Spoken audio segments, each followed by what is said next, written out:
Hello, my name is Devin Jacobs, and I'm the Performance Program Specialist here at the American Angus Association. Tonight, we're going to be talking about inventory reporting. Inventory reporting is the association's whole herd reporting system under the Angus Herd Improvement Records, or better known as AHIR. Many Angus breeders are very familiar with AHIR. It is the program through which you submit your performance records to the association.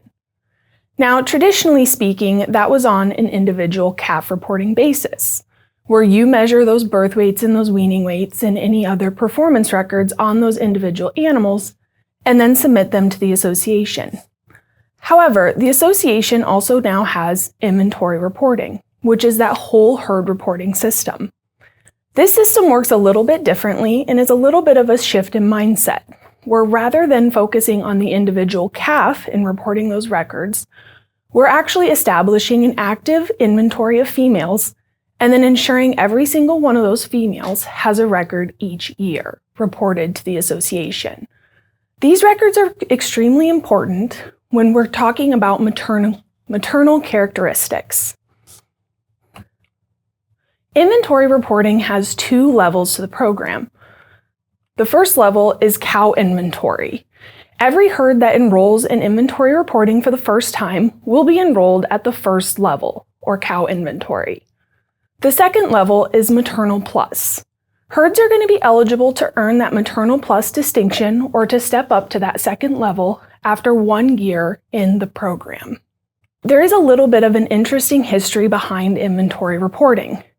Inventory reporting collects those whole herd records that are really focused on maternal traits. And the association has been talking about maternal traits for many, many years. As early as June of 2002, the board started reviewing grants and research proposals to research the genetic control of cow longevity in the Angus breed. In 2006, the board started discussing ideas of implementing an inventory-based reporting system, with the goal behind this system really being capturing the whole picture of that female and how she's performing in the herd. In February of 2011, the board actually appointed a task force to develop an inventory-based reporting system. And this led to the creation of MaternalPlus, which was the first implementation of a whole herd reporting system that herds began enrolling in 2012. Fast forward several years after several herds were enrolled in that program and the program was accumulating records in the Angus Herd Improvement Records system. In November of 2020, that program was revamped a little bit and expanded to the inventory reporting system, which is the current 2-level system. All of this data that was being accumulated throughout the years led to the release of the Functional Longevity Research EPD in October of 2023, and then with the full release of that EPD in May of 2025. To get a little bit of a snapshot of the herds that are currently enrolled in inventory reporting, we do currently have over 1,000 herds enrolled in the program, and these encompass herds across 42 different states. So these herds are really diverse in terms of their size, the environments that they're running their females in, as well as their management practices for their herds. The average herd size of inventory reporting herd is 163 females. And to give a little bit of a snapshot here, that herd size really does range anywhere from a few head up to several hundred or even several thousand head. So this program is designed to be flexible and to fit with really any program or herd out there. Now, there is an annual enrollment fee for females enrolled in the program. So every single female will be charged an annual enrollment fee of $2 per female. Now, one thing I want to note here is that this is not an additional fee for AHIR. This is actually in place of the traditional $3 AHIR fee. So what this looks like is that for any female enrolled in inventory reporting, the calves that she reports while enrolled will come in free of charge. So those calves will not be charged that traditional $3 AHIR fee at the time that their birth and weaning records are submitted. So it's not an additional fee, it's a fee in place of that traditional $3 AHIR fee. And it is also, I want to note that these are for calves that the female actually births. So that includes biological calves as well as recipients' dams in their embryo calves. And for those recipient dams, in order for that fee to be waived, we do need to have that recipient dam listed on that calf birth record. So whether it's a registered recipient or a commercial recipient, as long as she is enrolled and enlisted on that calf's birth record, that $3 fee will be waived since she has already had that $2 annual enrollment fee for inventory reporting paid for her. Now, there are several benefits to enrolling in inventory reporting. The first benefit is going to be complete data reporting. So this is an annual program where you are reporting those records every single year, and it is essentially like a checklist for you to complete every single year. So every single female and her calves that she has, every single calf and its weaning weight that's coming through, you are given that checklist to ensure that every single data point is reported.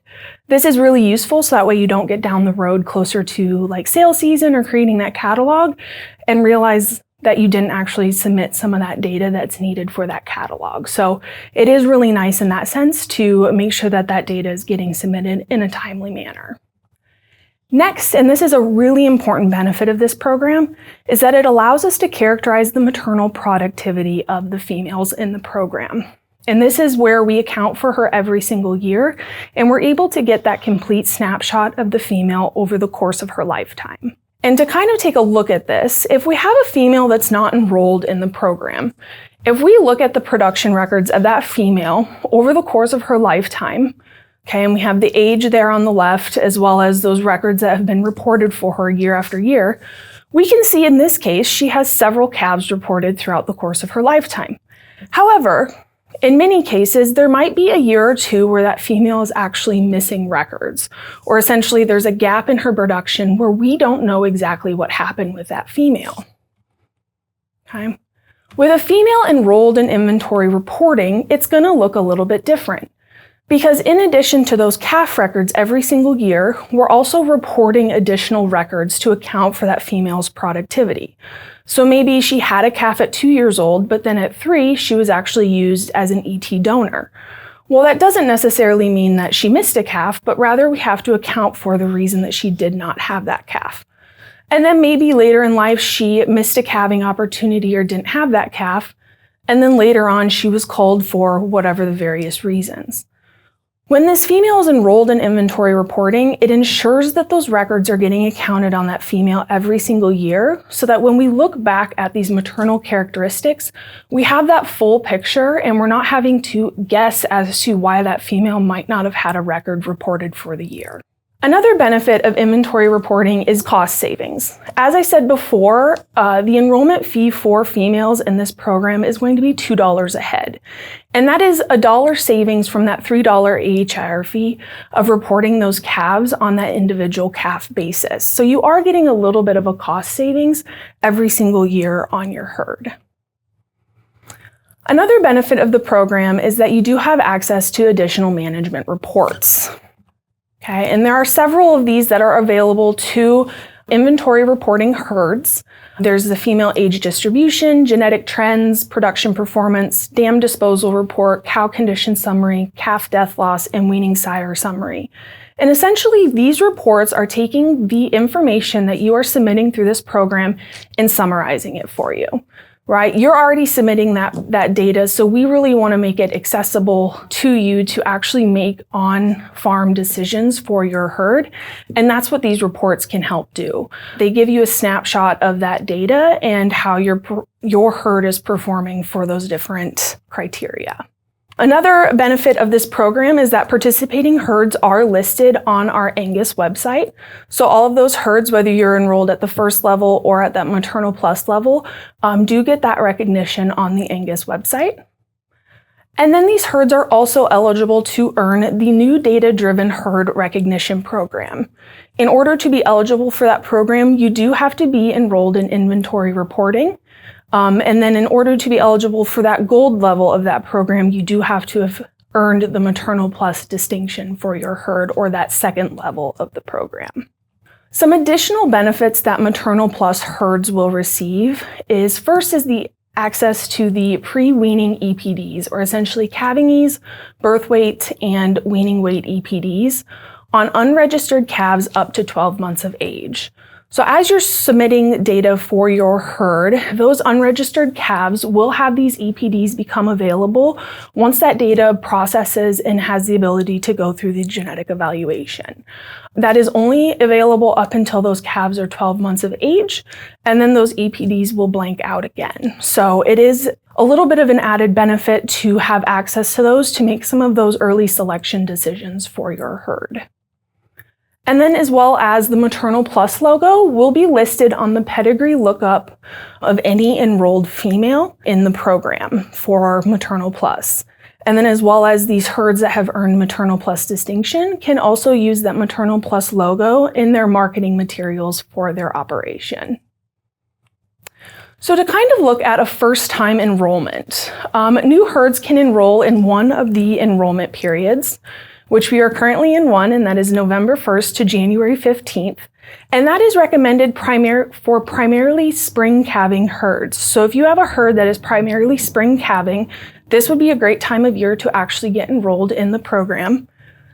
And then the other enrollment period is going to be May 1st to July 15th, which is what we recommend for primarily fall calving herds. And the purpose of that first enrollment is to actually establish your herd's active female inventory. So we kind of say that this is your time to go in and clean up that inventory of your herd. You'll actually go into your herd, and we'll walk through it in just a second here, but determine who is still in the herd and who has left the herd, to really establish that active set of females that you will then report data on in the coming year.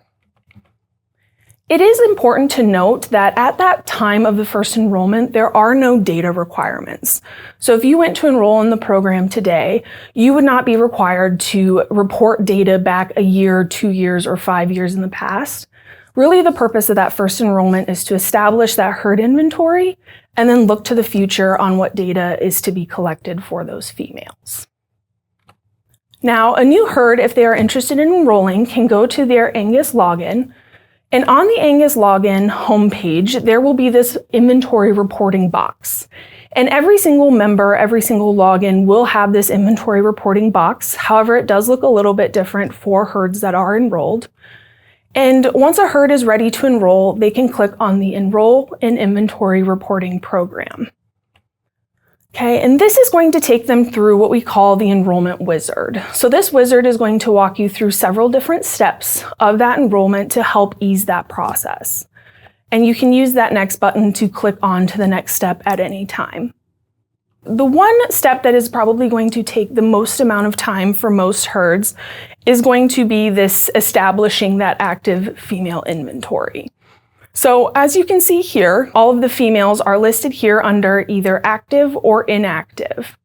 Okay, and this is where a breeder can actually go through and determine whether a female is still in the herd or whether she has left the herd. All of those females on the active side are going to be those that we still have in the herd, and those on the inactive side are going to be those that have left. Now, for those that are inactive, you don't have to determine or submit a disposal code to determine her exact reason for leaving. This will essentially be a mass cancel of those females upon enrollment. So you can use the inactivate buttons here or the activate button on the other side of the screen to move females between those two lists. Once you are comfortable with the females that are on that active side, you can go ahead and move on to that next step, which is the payment step. And on this step, you are going to be asked to pay that $2 enrollment fee on any female that is expected to have a calf in the next year. So if you see here, we do allow heifers to be enrolled in this program for $0. So you are not charged for heifers. Okay, and we define a heifer as anything below 18 months of age at the time of enrollment.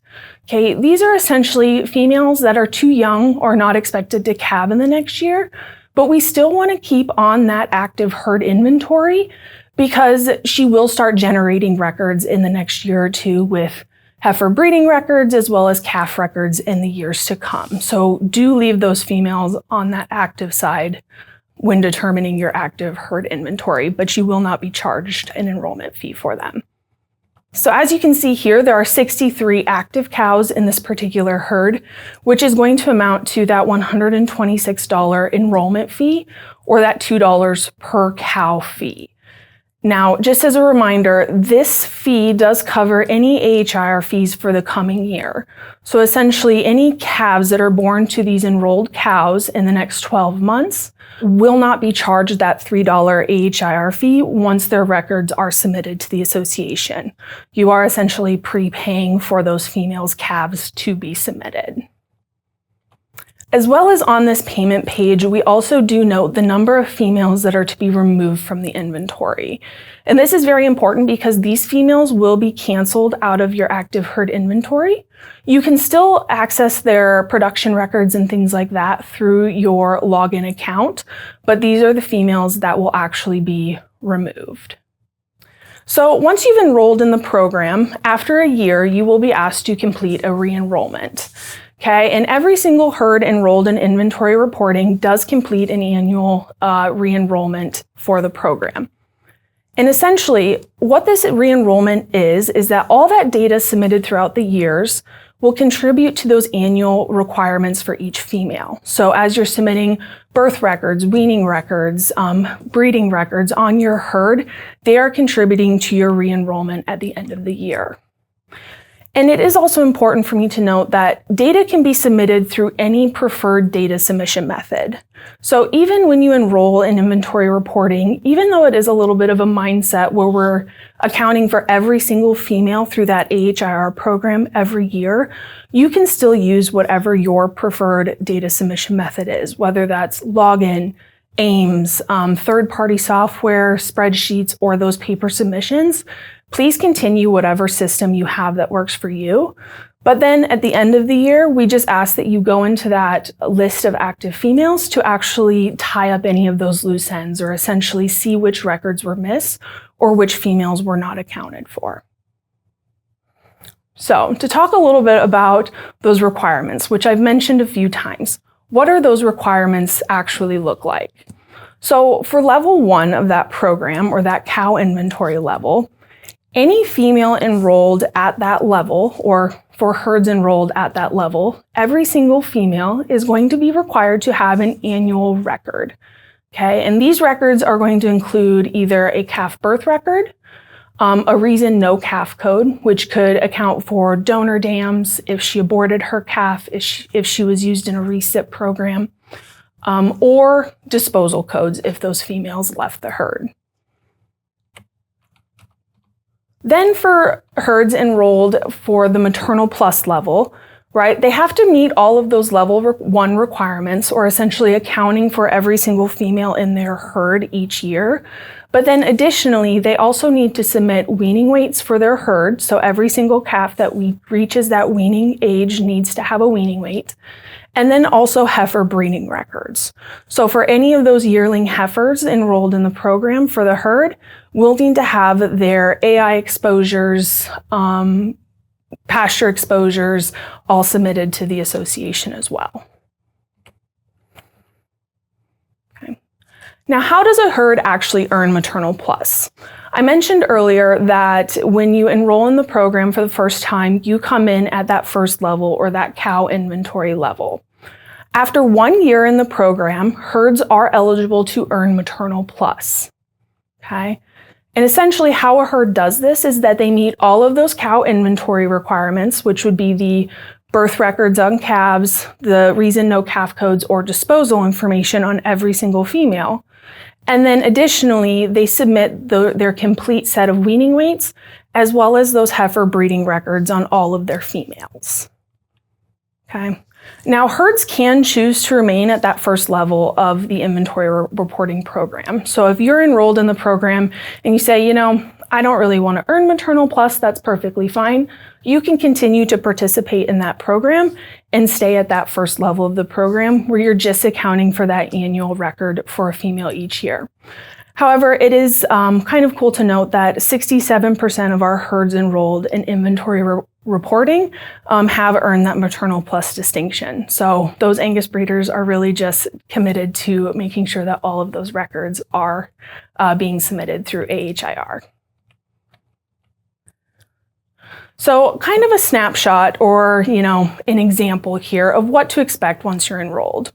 So if I enrolled my herd for the first time last January of 2025, right, over the course of the year, I'm going to be gathering those records on my herd. So for instance, at calving time, I'm collecting those birth weights, those birth records. I'm also recording any calves that may have died for a female. So even if a calf was born and did not make it to that weaning time, we still want you to record that calf so that it can be submitted to that female so she still gets credit for having that calf. This also counts for stillborn calves. So even if a calf is stillborn, still recording the day that it was born, the sex of the calf as well to report for that female. This also includes breeding records. So when it comes time to breed those females, you will be required, if you are interested in earning MaternalPlus, those AI exposures on those yearling females, as well as any pasture exposures on those yearling females as well. And then come time for weaning, right? Any of those calves that make it to weaning time, I'm recording those weaning weights and submitting those on that complete calf crop. And then any missing data. And what I mean by here is any of those loose ends. So essentially, if a female didn't calve, why didn't she have a calf? For calves that didn't make it to weaning, what was the reason? Did they die early? Did they get sick? Did a predator get them? All of that is really important information to record so that we can get the most accurate records on those females and their calves that they had during the year. And then after the whole year, right, when it comes time for my annual enrollment, I will re-enroll my herd in the program. And this essentially means that I'm going back and ensuring that all of that data that I collected throughout the year is submitted to the association and that every single female and her calf is accounted for. And that would be during that same enrollment period that I enrolled for the first time, so November to January. So re-enrollment for a herd in inventory reporting. So this is a herd here, an example of a login account of a herd that is enrolled. So as you can see, they also have an inventory reporting box, just like the herd that we saw earlier that was not enrolled in the program. But theirs looks a little bit different. They do actually have a countdown to when their enrollment is due, as well as some other tools and information here in this box. So this is where I go to actually see my herd inventory, or that active list of females for my herd. Okay, and this is what that will look like. So when I enrolled for the first time, any female that I had listed under my active herd inventory is going to appear on this list. And that is the list of females that I'm going to be generating performance records for throughout the year. So at the top of each of these lists, you will actually see this blue box here, which gives a snapshot or an idea of what records are missing for your herd. So for this herd in particular, there are a couple different cow requirements missing, essentially saying, hey, this female doesn't have a calf reported or a reason code reported for the year, as well as a heifer breeding record. And the place to actually see each of those individual females and what they might be missing is going to be down in that inventory list on each of those individuals, where there will actually be a column for the cow inventory requirement as well as that MaternalPlus requirement. So to start with that cow inventory requirement, okay, this is going to be the requirement box that is looking for a calf birth record, a reason no calf code, as well as any disposal information for that female. So if a female is showing that she is missing this requirement, or essentially there's not a checkbox there, she needs one of these three things in order to check that checkbox off. And you can actually submit these records through this screen as well. So if I am in this screen for my herd and I see that, oh, this female is missing a calf here, I can actually click on that blue hyperlink to submit that calf record right there if I wanted to. Now, remember, this is not where you need to submit those records, but it is an option there. I can also submit them through login, through the Submit Data tab, AIMS, spreadsheet, whatever way I want to submit those records. As soon as those records process, they will communicate with this list and check off these requirements for these females. As well as we also have the reason no calf code box here and disposal information. So this is the best place to actually report those reason no calf codes for those females. And then as I'm disposing females, I can dispose of them right off this list as well. To talk a little bit about the reason no calf code, this in particular is a code to indicate why a female did not calve within her regular calving interval.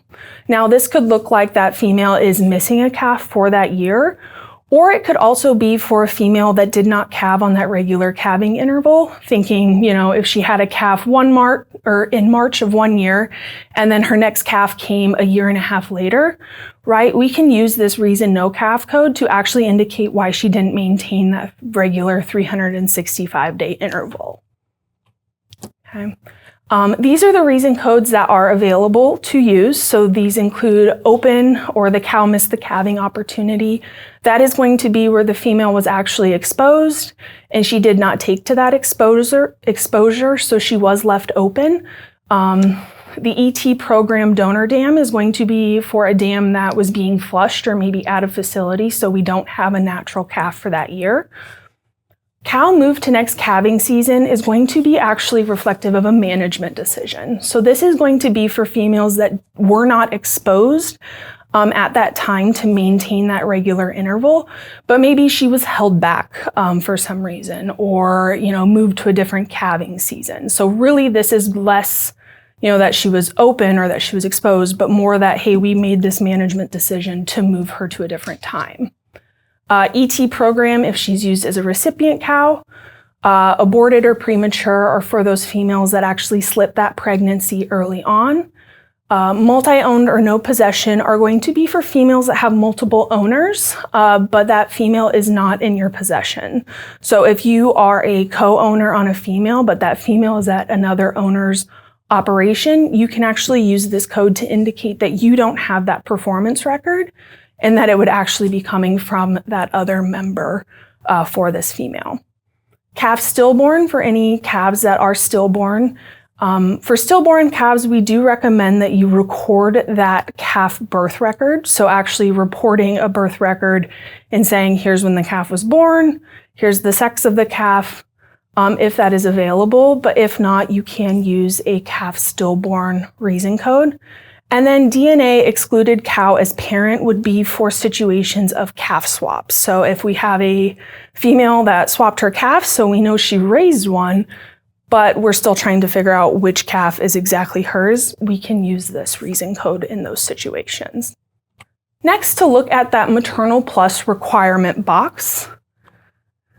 Now remember, a MaternalPlus requirement is going to be either a weaning weight for a female, or if she is a yearling heifer, it is going to be a heifer breeding record.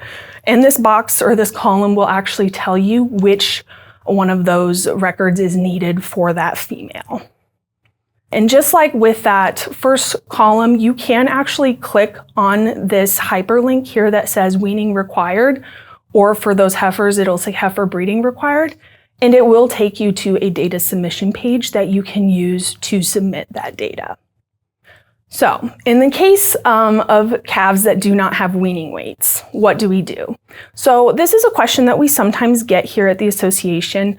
Hey, this calf doesn't have a weaning weight, what do we do? So if the calf died or was sold prior to weaning, we will actually need to report a calf disposal code on the birth record. Now, if you have not reported the birth record, you can add this to that birth record as you're reporting it.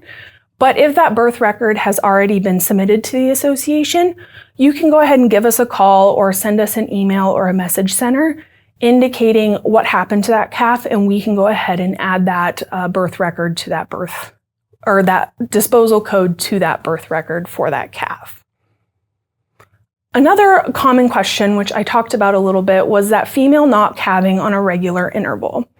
Reason no calf codes are going to be indicating any female that did not have a calf when we typically expected her to, or on that regular 365-day interval. So that could mean she was open for the year and didn't have any calf to report, Or it could mean that she moved 6 months and that calving interval is not or she did not maintain that regular interval that we would expect her to have. So we can submit a reason no calf code to explain why she moved or was not regular on that interval. Another common question that we get is for herds that are multi-calving season herds. So we always recommend there are 2 enrollment periods. One that is November to January, which we recommend for primarily spring calving herds. And then that May to July enrollment period, which we recommend for primarily fall calving herds. So what do you actually do if you have females that calve in more than one season? We always recommend that you enroll in the enrollment period that works for the majority of your herd. So if your herd is primarily spring calving, or that's the bigger part of your herd, you would want to enroll in the November to January enrollment period. If your herd was primarily a fall calving herd, you would want to enroll in that May to July calving period because that's what works for the majority of your herd. You can manage your females as separate herds within the inventory reporting program, but this also allows you to just complete 1 enrollment per year. There is a calving season feature within Login that you can actually indicate whether a female is part of the spring calving herd or the fall calving herd, which can help managing those 2 different herds within Login a little bit easier. So just a note on submitting records. As I mentioned earlier in the presentation, enrolling in inventory reporting does not change the way that you submit your records. Any method of data submission works within the inventory reporting program, but then you can just use that login page to actually see the current herd status and whether or not those females within the herd have met or not met the requirements of the program. So please continue to use, AIMS, login, third-party softwares, whatever system you have that works for you, continue with that, and then it will be compatible with inventory reporting. Okay, and requirements are updated once those records process. So as you submit those records to us here at the association, once those records process overnight, the inventory reporting page will reflect those records. So you will actually see checkboxes for those different columns. So if you're submitting those birth records for those females the next day, it will check off that cow inventory requirement. If you're going in and submitting your weaning records, it will go in and check off those MaternalPlus requirements for those females for the year. During re-enrollment, once all of those requirements have been met, you will actually see this Accept Cow or Heifer Inventory box pop up.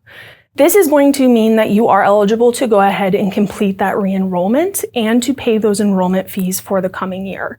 So that annual $2 enrollment fee will be paid at the time of re-enrollment and then prepays for those females for the coming year in any of those calf records that they may be submitting. It is really important to confirm this list of females that are currently active in the herd. So before completing that re-enrollment, please go in and make sure that any females that may have died or were sold, that they have disposal information or transfer information on record so that they are removed from that inventory reporting list and you're not paying that annual enrollment fee. And at the time of re-enrollment, you will also see as females in your herd come of age or over 6 months of age, they will automatically be added to your list in login. Please do not dispose of these females. Okay, they are there so that way when you re-enroll, as they start generating records within your herd, whether that be breeding records or calf records down the road, they are there for you to automatically see. So you do not have to actively go in each year and add females to your list. They do automatically generate on there. But you will only be charged that enrollment fee for females over 18 months of age, or essentially those females that we expect to have a calf record in the next year. And then once you actually complete that re-enrollment or click that little blue button and pay that enrollment fee, you will receive a confirmation email within a few minutes from the association. So this is your indication that you have completed the enrollment, your requirements are met for the year, and that you are good to go.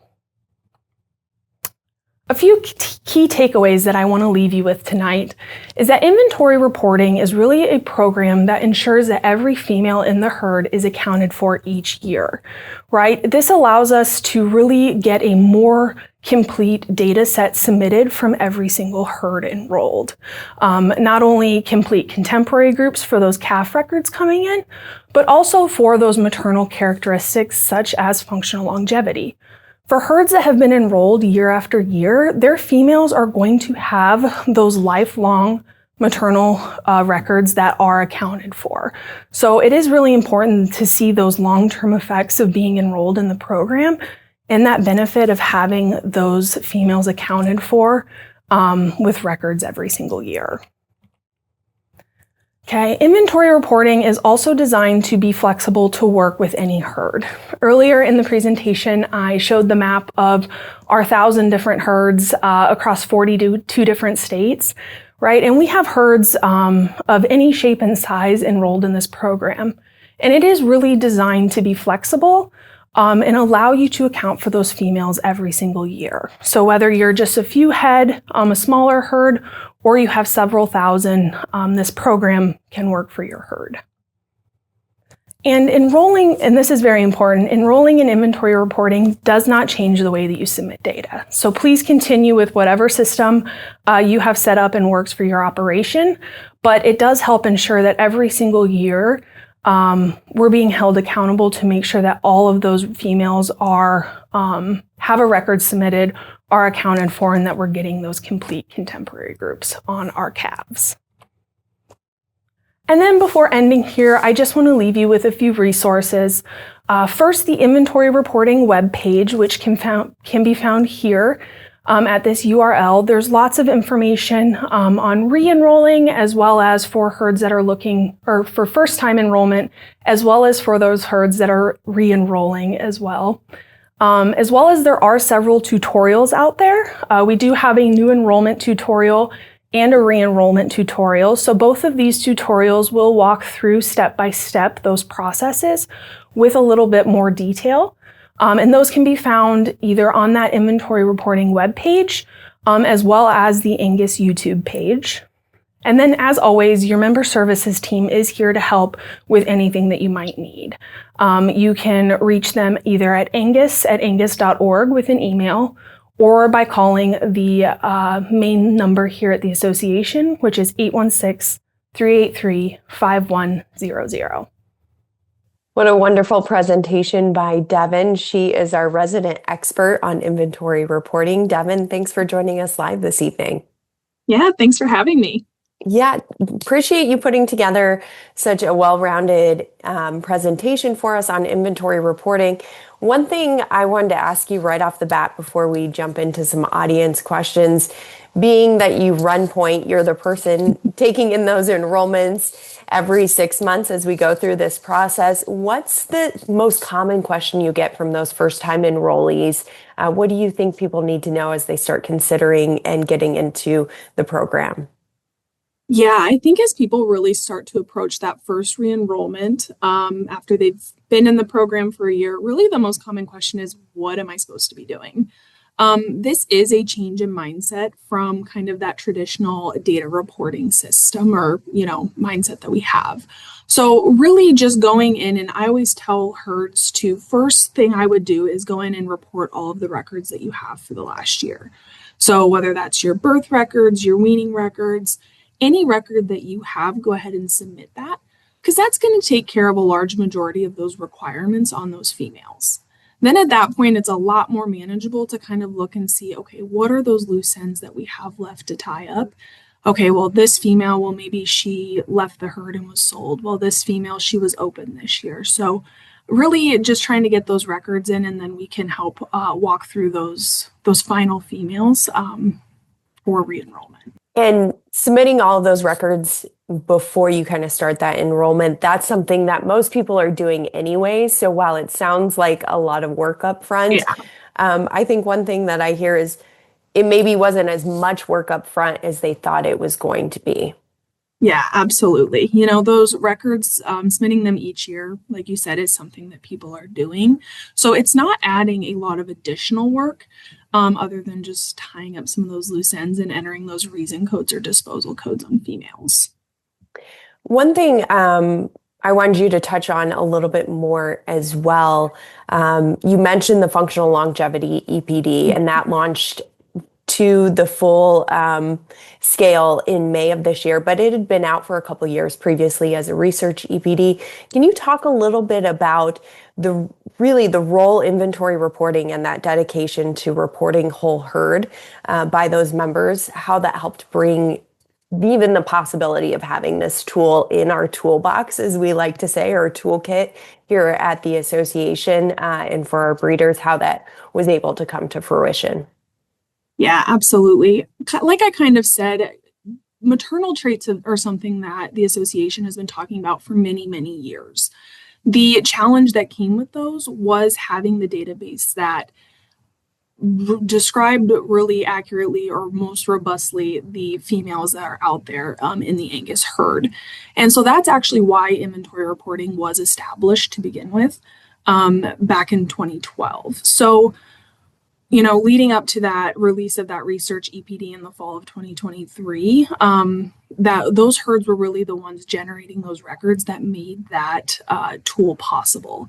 So when that EPD was released, those herds kind of got that first glance before it was released to all of the members. But prior to having a whole herd reporting system, we just didn't really get some of that additional data. So essentially, really those reason codes and even those disposal codes just weren't enough to describe what females were doing in the herd and to account for all of those situations or one-off things that might be happening outside of just having a calf every single year. And that's kind of the holistic benefit, right? That's benefiting the entire breed. But I imagine you've heard a lot of success stories or benefits in talking with breeders and touch points with them throughout the years as they've come through this program and continued and then maybe moved on to MaternalPlus and seen those benefits. Can you talk about some of the real world breeder benefits that they are seeing in their programs from being a part of inventory reporting? Yeah, absolutely. I ran through some of those benefits during my presentation, but really, I think that the success from this program comes from that long-term participation. So for our herds that have been involved for several years, they really do notice kind of that they have that record system down pat. Every single year they know what they're going in to do, and they're really accounting for those females over the course of their lifetime. And that takes a few years because if a female is staying in the herd for several years, right, it takes several years to generate those records. And then those herds are able to look back and that reflects in everything that they do. It reflects in their contemporary groups as they look back at things. It reflects in dam production records because now every single female that they look into is going to have those complete records. They have the management reports going back through all of those years that they're enrolled, so they can even track progress that they've made in those different management decisions over the years. So I just think it's a really good long-term investment for those breeders to make. And I think even some of the short-term benefits you mentioned, Devin, as well, like the unregistered calves having those EPDs for early selection decisions once you move into the MaternalPlus tier of the program can be helpful as well. Yeah, absolutely. We do also hear that from members too. Those pre-weaning EPDs on unregistered calves. I know I've talked to several breeders who use that as really their first kind of selection decision of they really try to get those birth and weaning records in as soon as they can, because that's kind of that first glance at, is a bull calf going to get cut or not at weaning time, or, who's going to be potentially those bulls that go into the feedlot system or ones that go into getting developed for seed stock. And speaking of that, one of our questions coming in this evening is, can you talk about, is this a program meant specifically for registered herds, for commercial? Where do maybe some of those females that fall that are in your herd, but maybe they aren't always their calves aren't always at the registered tier? Mm-hmm. Yep, the herds enrolled are primarily our registered herds, our registered seed stock breeders. However, it's not only registered females that are on those inventories. So if you do have commercial females or even females from other breeds, they can definitely be on those inventory lists. And sometimes those are used as donor dams, recipient dams, things like that. And so if you're wanting to track those females and keep all of those lists together, this is a really good system that can do that, and they can definitely be listed on there. And I think one thing that would be good to clarify, and is probably just the way the language is set up in login, and I think you get a lot of questions about this, is as you go in to mark that inventory and your active females and maybe canceling some of those females, I think sometimes people get a little nervous about hitting a cancel button. Explain really what that means. Those records aren't going away. People can still access all of that information on that female. Yes. So as I mentioned, for those herds enrolling for the first time, you're determining that active and inactive inventory. When you put a female on that active inventory and complete that enrollment, she does get canceled. However, we're not deleting those records. You still have access to all that. You can actually go to your My Herd tab, and there is a canceled animals folder. And essentially what we're doing is we're kind of tucking those females into that folder and archiving them. So you can still access all of those dam production records, any of her AHIR information. They're just tucked away from everything else. So that is really beneficial too, because it does cut down on all of those, the number of females on all of those lists as you're going into report data. So you don't have females from 15 or 20 years ago that might not be in the herd anymore, but you still have complete access to those records as well. Also, additionally, if you do accidentally cancel an animal, it's not the end of the world. All you have to do is let us know, and we can always reinstate a female and get her back on your inventory. Always good to know there's a back button or version of back button through our member services, ladies. Speaking of still in that inventory sense, what about animals that are transferred? Maybe something you purchased mid-year out of our 3-month enrollment window. How are those handled? Can they participate in the program? How does that work? Yeah, so for transferred females, if you sold a female and you're transferring her to another herd, once you complete that transfer, she is removed off of your inventory list. So essentially, we know that she's no longer there. We take her off of there. There's nothing manually that you have to do other than complete that transfer. If you're selling a female as commercial, so those papers are not getting transferred, you just have to go in and mark sold as commercial as a reason for disposal, and then she will be removed from there. For any females that are transferred into the herd, as soon as that transfer is completed and that female is in your membership name, she will automatically be added to that inventory list as well. And then so she will be on that next enrollment when you go to re-enroll your herd.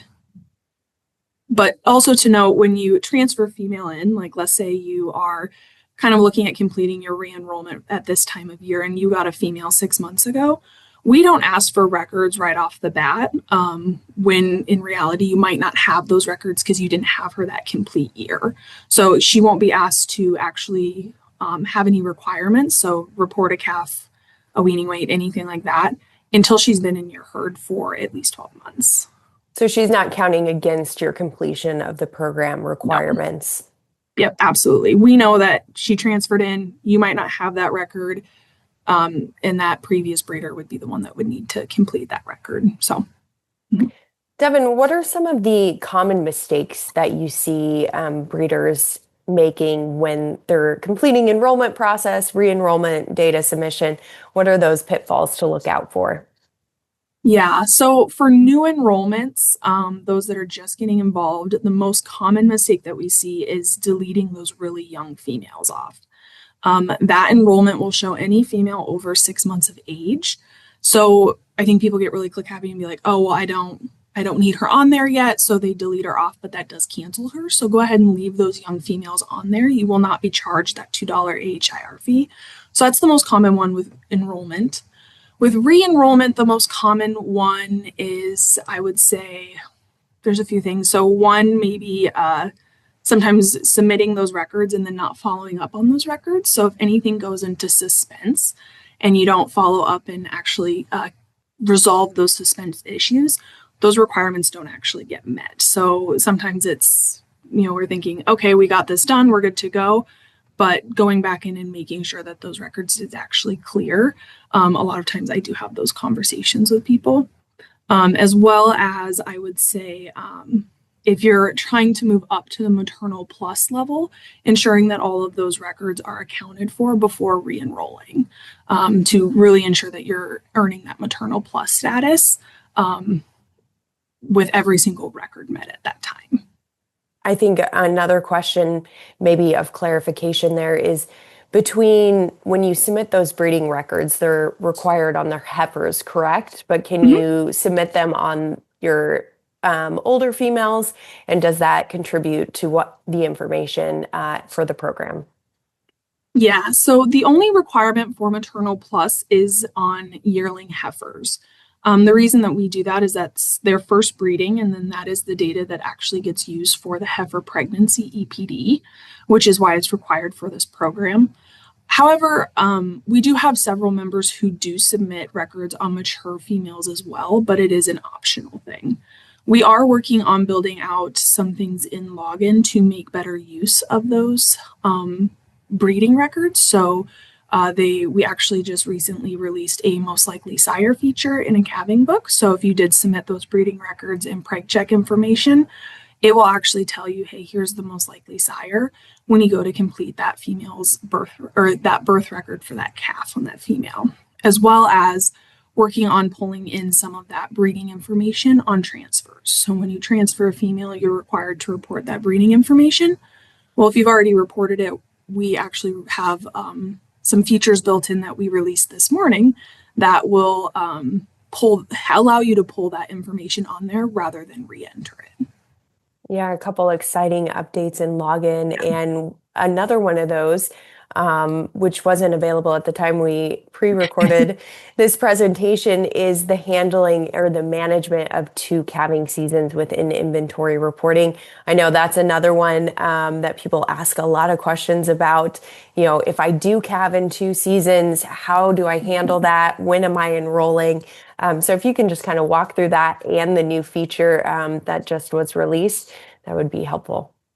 Yeah, to reiterate on 2 calving seasons. So many herds in the program calve during 2 different seasons. So spring and fall, for example.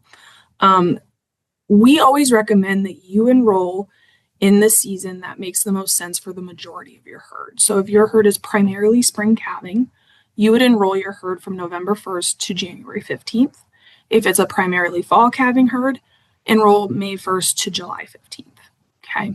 So, but with that, we have built out some features within that inventory list and throughout login to help manage those 2 different herds, essentially. So we have a calving season feature on that inventory list where you can actually assign a calving season, so either spring or fall or single season, onto those females. And then there are filter options on that list now as well, that if you have assigned those calving seasons, that you can actually go in and say, okay, I only want to look at my spring calves. So that way you can really better manage, hey, this is my spring herd and this is my fall herd, rather than trying to sift through all of those females on one conjoined list. And I'm going to pull on that thread even further a little bit. You mentioned the calving book and the feature on the Angus app. Talk a little bit about how that usually goes pretty hand in hand with people who are participating in this program and how they're at least starting to submit that data during a calving record. Yeah, so the majority of those requirements are going to be those calf birth records for this program. And those can actually be submitted through the Angus app. So if you have the Angus app and you're logged into your herd, when you're out in the pasture, you're tagging calves, you can actually enter that birth information right out there and save it. And it's actually going to save right directly into your login account. So instead of trying to write it down and then transfer it into a computer later on, sometimes that creates opportunity for error, or you can lose something, or lose the record, or even just takes additional time. You can just use that app. It saves right into your login account, and then later on you can go in and submit those records. So whether it's at the end of the week, after getting through part of that calving season, or even after that calving season is complete, you can go in and go ahead and submit those records that you saved from the app. And you'll be able to audit them and look through them in login before you click submit. Yep, absolutely. Yep, good. So it would look just like if you were to complete them within login. You can go into that cart, click on those records, open them up, edit them, check them over, anything like that. Yeah, it seems pretty slick. And that is available in both iOS in the App Store if you have an iPhone. It's also available for Androids in the Google Play Store. So whatever version you've got, there's a working version for you to get started there. Devin, one thing I think we've mentioned it, we've talked about it, but it is always a question that we get. So I wanted to go over it with you just one more time. The relationship between AHIR, Angus Herd Improvement Records, inventory reporting, and MaternalPlus, kind of talk about how those weave together, how they nest together a little bit more, just to really drive that point home for us this evening. Yeah. So AHIR is the overarching program, the umbrella program. So any data submission within for the American Angus Association is coming through the Angus Herd Improvement Records, or AHIR. Okay, so that is the big umbrella above everything else. Inventory reporting is an option that members have to enroll in.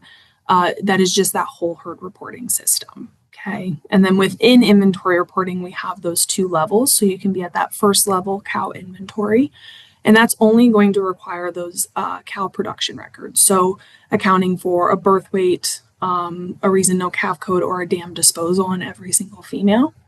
And then that second level that you have the option to move up to is MaternalPlus, where you're accounting for every single female, but additionally submitting those heifer breeding records and those weaning records as well. So AHIR is overarching, and then inventory reporting goes hand in hand with MaternalPlus being one of those levels within that program. And if you've completed that first year of inventory reporting, you're looking to do the MaternalPlus to get that cool logo on all of your females' pedigrees and lookup. Do you have to signal or indicate that you're going to be working towards that over the next year? Do you have to indicate that right off the bat in that enrollment period? Yeah, you don't have to indicate it. The big thing is just when you go to complete that re-enrollment, ensuring that every single female on that list has her MaternalPlus requirement checked. And you will, if you try to re-enroll without that happening, you will be prompted and basically being told, hey, you're not getting MaternalPlus. Are you sure you want to proceed? So we do, double check that. But basically, and as we work through enrollments with members here within the office, we oftentimes ask members, are you working towards MaternalPlus? Just so that we have that idea, because then we can oftentimes catch that as well, or ensure that everything is getting handled too.